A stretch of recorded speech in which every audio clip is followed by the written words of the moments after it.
क्या आप जानते हैं कि हमारे जिस्म में 7 आर्गन ऐसे हैं जिसे हमें सेहतमंद यानी हेल्दी रखना ज़रूरी है। आपको मालूम है जिस्म में 100 से ज़्यादा आर्गन्स हैं, लेकिन सबसे अहम जो हैं वो हैं brain, heart, kidney, lungs, intestine, skin, bones यानी हड्डियाँ और आँखें। ऐसे 7 आर्गन्स के लिए मैं आज बताऊंगा कि क्या खाना है, और अगर ब्रेन को हेल्दी रखना है तो क्या खाना है, हार्ट को हेल्दी रखना है तो क्या लेना है। ये वीडियो काफ़ी इंटरेस्टिंग और मालूमाती होगी दोस्तों। मैं चाहता हूँ कि आप इसको पूरा देखें और दूसरे लोगों तक पहुँचाएँ।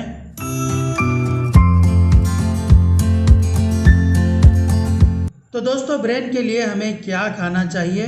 ब्रेन के लिए हमें चाहिए बहुत सारा एंटीऑक्सीडेंट और ग्लूकोज। ग्लूकोज तो कार्बोहाइड्रेट से आ जाती है। जितने भी आप अनाज वगैरह